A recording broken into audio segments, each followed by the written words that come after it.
घने जंगल के एक पुराने बरगद के पेड़ पर एक छोटा सा लेकिन सुंदर घोंसला था। यहाँ एक बूढ़ी चिड़िया अपने दो बेटों टुन्नू और कालू और उनकी पत्नियों रीमा और गोरी के साथ रहती थी। सालों पहले जब कालू की माँ का देहांत हुआ था, तब बूढ़ी माँ ने ही उसे पाला था। आज दोनों भाई कंधे से कंधा मिलाकर घर की जिम्मेदारी उठाते थे। माँ, आज फैक्ट्री में बहुत काम था। शहर से तिरपाल का बड़ा ऑर्डर आया है, इसलिए मैं आज कुछ स्टॉक घर ही ले आया हूँ। कल सुबह जल्दी निकलकर इन्हें डिलीवर करना है। मेहनत का फल मीठा होता है बेटा, बस अपना ख्याल रखना। तभी कालू लकड़ी का एक बड़ा गट्ठर लेकर थका हुआ पहुंचता है। भाई, आज तो मेरी दुकान पर भी बड़ी लकड़ियों की मांग थी। किसी का नया घर बनना है, इसलिए ये लकड़ियाँ कल सुबह पहुँचानी हैं। आप दोनों हाथ मुंह धो लीजिए। मैंने और रीमा ने गर्मा गर्म खाना तैयार किया है। शाम ढलते ही अचानक मौसम ने करवट ली। आसमान में काली घटाएं छा गईं और बिजली कड़कने लगी। लेकिन यह सिर्फ बारिश नहीं थी। अचानक जमीन तेज आवाज के साथ हिलने लगी। दीदी देखिए, पेड़ कितनी जोर से हिल रहा है। ऐसा लग रहा है मानो सब कुछ गिर जाएगा। घबराओ नहीं बच्चों, भगवान का नाम लो, सब ठीक हो जाएगा। देखते ही देखते एक जोरदार भूकंप का झटका आया और उनका मजबूत दिखने वाला घर तिनका तिनका होकर जमीन पर गिर गया। बारिश और तेज हो गई थी। पूरा परिवार खुले आसमान के नीचे भीग रहा था। सब खत्म हो गया भाई, हमारा घर, हमारी यादें। अब इस तूफान में हम कहाँ जाएंगे? बारिश में भीगते हुए सबकी उम्मीदें टूट रही थीं। तभी रीमा की नजर कोने में रखे उन तिरपालों पर पड़ी जो टुन्नू फैक्ट्री से लाया था। सुनिए, हम हार नहीं मान सकते। टुन्नू जी, आपके पास वो वाटरप्रूफ तिरपाल है और कालू भैया के पास मजबूत लकड़ियाँ। क्यों ना हम इनका इस्तेमाल कर एक टेंट बना ले? विचार तो अच्छा है, पर क्या ये टिक पाएगा? कोशिश करने में क्या बुराई है। चलिए भाई, लकड़ियाँ मैं लगाता हूँ, आप तिरपाल फैलाइए। भारी बारिश और कड़कती बिजली के बीच दोनों भाइयों ने मिलकर जमीन में लकड़ियां गाड़ी। कुछ ही देर में एक बड़ा और सुरक्षित टेंट हाउस तैयार हो गया। जब वे अपने नए टेंट के अंदर पहुंचे तो उन्हें राहत मिली। बाहर ठंडी हवाएं चल रही थीं, लेकिन अंदर सब सुरक्षित थे। तभी उन्हें बाहर से छोटे छोटे पक्षियों के रोने की आवाजें सुनाई दी। देखो रीमा, हमारी तरह कई और पक्षियों के घर उजड़ गए होंगे। वे बेचारे इस ठंड और बारिश में मर जाएंगे। बेटा, असली खुशी वही है जो दूसरों के दुख बांट ले। हमारे पास अभी भी काफी तिरपाल बचा है। माँ सही कह रही हैं। कालू चलो, आज हम सिर्फ अपने लिए नहीं, पूरे जंगल के लिए काम करेंगे। पूरी रात वह परिवार सोया नहीं। टुन्नू और कालू ने मिलकर जंगल के कोने कोने में जाकर बेघर पक्षियों के लिए छोटे छोटे टेंट बनाए। रीमा और गौरी ने घायल पक्षियों को अपने टेंट में जगह दी और उन्हें गर्माहट पहुंचाई। सुबह हुई तो बारिश थम चुकी थी। सूरज की पहली किरण ने देखा कि जंगल में मिट्टी के घरों की जगह नीले रंग के खूबसूरत टेंट चमक रहे थे। सभी पक्षी टुन्नू और कालू के परिवार को दुआएं दे रहे थे। अगर आप लोग नहीं होते तो आज हम जीवित न बचते। आप लोगों ने हमें सिर्फ घर नहीं, जीवन दान दिया है। ये सब रीमा की सूझबूझ और हमारे परिवार की एकता का नतीजा है। आज मुझे तुम दोनों पर गर्व है। लकड़ियाँ और तिरपाल तो बिक जाते, लेकिन जो दुआएं तुमने कमाई हैं वो अनमोल हैं। उस दिन के बाद से उस जंगल का नाम एकता नगर पड़ गया, जहाँ संकट के समय हर कोई एक दूसरे का टेंट बनकर खड़ा रहता था। टुन्नू और कालू का परिवार अब पहले से भी ज्यादा खुश था, क्योंकि उनके पास अब एक बड़ा और दुआओं से भरा परिवार था। घने जंगल में बादलों का पहरा था। चारों ओर हरियाली थी, लेकिन कुछ दिलों में नफरत की आग सुलग रही थी। टुन्नू नाम का एक चिड़ा अपनी माँ के साथ एक सुंदर घोंसले में रहता था।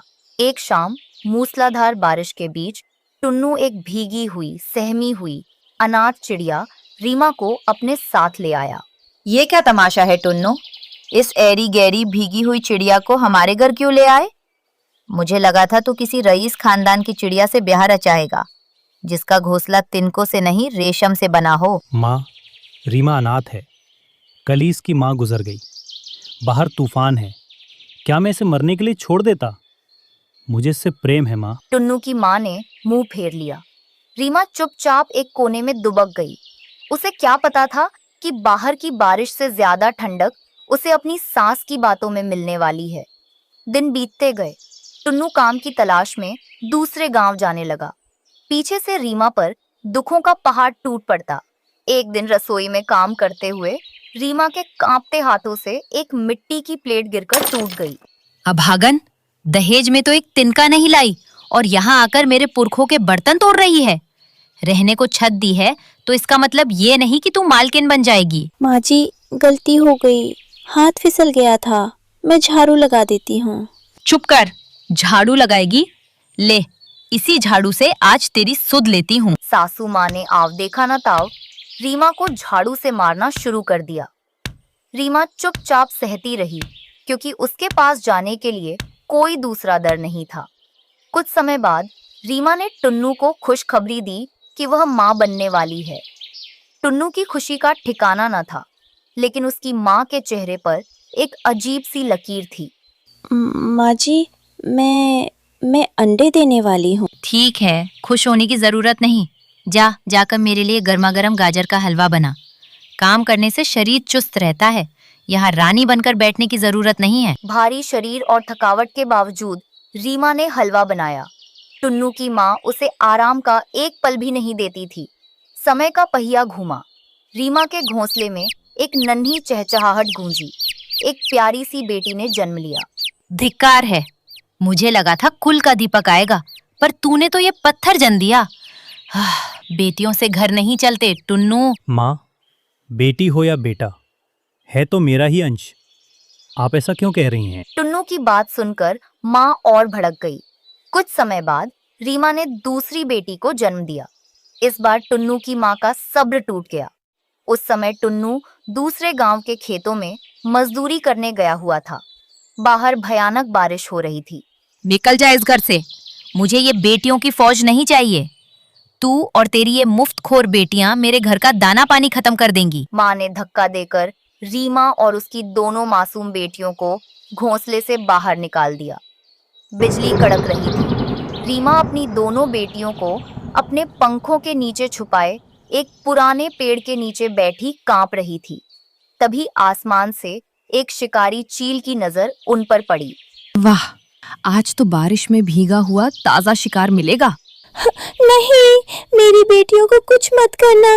भागो बच्चों, भागो। रीमा अपनी जान की परवाह किए बिना बेटियों को लेकर उड़ने लगी। पीछे काल बनकर चील झपट रही थी। उड़ते उड़ते रीमा जंगल की सीमा पार कर इंसानों की बस्ती में पहुंच गई। वहां एक ऊंचे मकान की खिड़की पर एक औरत बैठी थी। हे मानव, मुझे बचा लो, मेरी बेटियां मर जाएंगी। हमें बस सिर छुपाने की जगह दे दो। अरे बेचारी चिड़िया, डरो मत। देखो, हमारी छत पर वो पुराना पानी का टैंक पड़ा है। वो अब खाली है और उसमें छेद भी नहीं है। तुम चाहो तो वहाँ अपना बसेरा बना सकती हो। रीमा ने उस टैंक के अंदर सूखे तिनकों से एक मजबूत घर बनाया। वहां न बारिश का डर था, न चील का खतरा। जब टुन्नू गांव वापस आया तो घर खाली पाकर दंग रह गया। माँ, रीमा और बच्चे कहाँ हैं? मुझे क्या पता, अपनी बेटियों को लेकर कहीं उड़ गई होगी। शायद उसे ये घर पसंद नहीं था। नहीं माँ, वो ऐसा कभी नहीं कर सकती।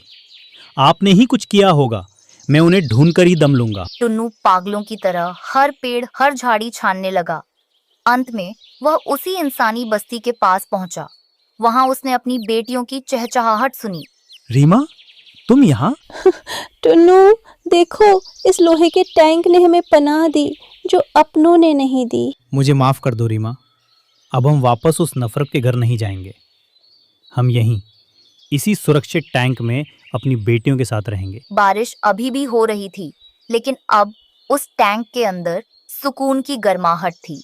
टुन्नू, रीमा और उनकी बेटियां अब एक ऐसे घर में थे जहां ताने नहीं, सिर्फ प्यार था, शिक्षा, आत्मसम्मान के बिना कोई भी महल छोटा होता है, और जहां प्रेम हो वहां एक पुराना टैंक भी